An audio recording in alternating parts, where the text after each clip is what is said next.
Atos, capítulo 19. E sucedeu que, enquanto Apolo estava em Corinto, Paulo, tendo passado por todas as regiões superiores, chegou a Éfeso. E achando ali alguns discípulos, disse-lhes: Recebestes vós já o Espírito Santo quando creste? E eles disseram-lhe: Nós nem ainda ouvimos que haja Espírito Santo. Perguntou-lhes então: Em que sois batizados então? E eles disseram: No batismo de João. Mas Paulo disse: Certamente João batizou com batismo de arrependimento, dizendo ao povo que cresce no que após ele havia de vir, isto é, em Jesus Cristo. E os que ouviram foram batizados em nome do Senhor Jesus. E impondo-lhes Paulo as mãos, veio sobre eles o Espírito Santo e falavam línguas e profetizavam. E estes eram ao todo uns 12 varões. E entrando na sinagoga, falou ousadamente por espaço de 3 meses, disputando e persuadindo-os acerca do reino de Deus. Mas como algum deles se endurecessem e não obedecessem, falando mal do caminho perante a multidão, retirou-se deles e separou os discípulos, disputando todos os dias na escola de um certo tirano. E durou isto por espaço de 2 anos, de tal maneira que todos os que habitavam na Ásia ouviram a palavra do Senhor Jesus, assim judeus como gregos. E Deus, pelas mãos de Paulo, fazia maravilhas extraordinárias, de sorte que até os lenços e aventais se levavam do seu corpo aos enfermos, e as enfermidades fugiam deles, e os espíritos malignos saíam. E algum dos exorcistas judeus ambulantes tentavam invocar o nome do Senhor Jesus sobre os que tinham espíritos malignos, dizendo: Esconjuro-vos por Jesus, a quem Paulo prega. E os que faziam isto eram 7 filhos de Seva, judeu principal dos sacerdotes. Respondendo, porém, o espírito maligno disse: Conheço a Jesus e bem sei quem é Paulo. Mas vós, quem sois?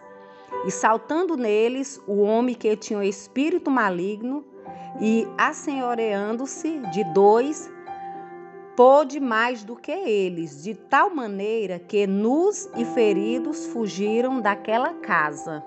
E foi isso notório a todos os que habitavam em Éfeso, tanto judeus como gregos, e caiu temor sobre todos eles, e o nome do Senhor Jesus era engrandecido. E muitos dos que tinham crido vinham confessando e publicando os seus feitos.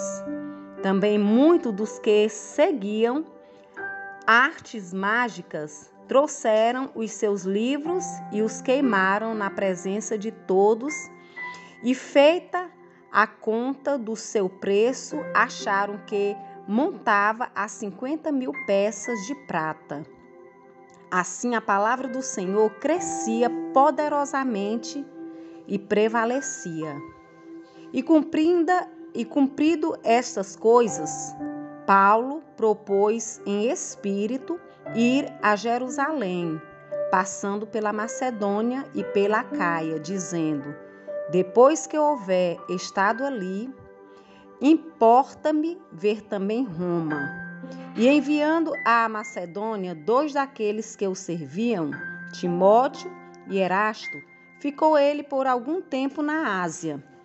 E naquele mesmo tempo houve um não pequeno alvoroço acerca do caminho, porque um certo ourives de prata, por nome Demétrio, que fazia de prata nichos de Diana, dava não pouco lucro aos artífices, aos quais, havendo-os ajuntado com os oficiais de obras semelhantes, disse: varões, vós bem sabeis que deste ofício temos a nossa prosperidade. E bem vestes e ouvis que não só em Éfeso, mas até quase em toda a Ásia, este Paulo tem convencido e afastado uma grande multidão, dizendo que não são deuses os que se fazem com as mãos. E não somente há o perigo de que a nossa profissão caia em descrédito, mas também de que o próprio templo da grande deusa Diana seja estimado em nada, vindo a majestade daquele que toda a Ásia e o mundo veneram a ser destruída. E ouvindo, encheram-se de ira e clamaram, dizendo: grande é a Diana dos Efésios. E encheu-se de confusão toda a cidade.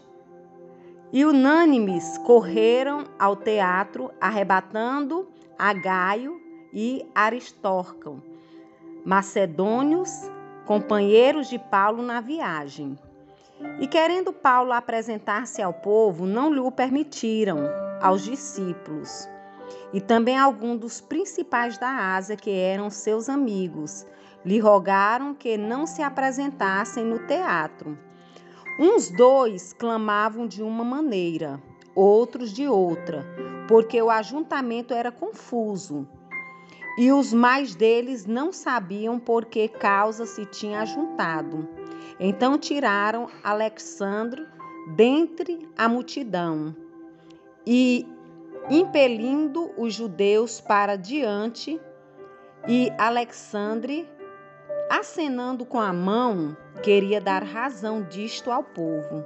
Mas quando conheceram que era judeu, todos unanimemente levantaram a voz clamando por espaço de quase 2 horas: grande é a Diana dos Efésios.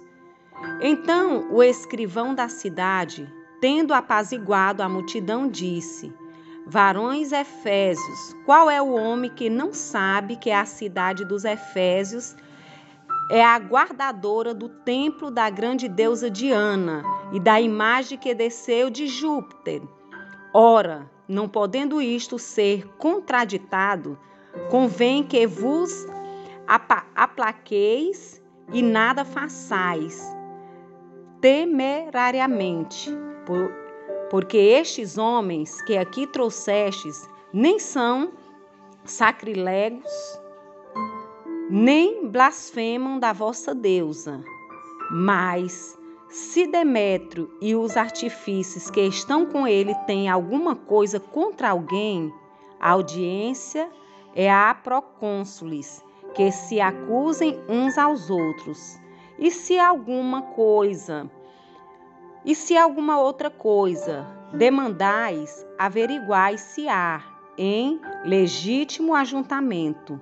Na verdade, até corremos perigo de que por hoje sejamos acusados de sedição, não havendo causa alguma com que possamos justificar este concurso. E tendo dito isto, despediu o ajuntamento.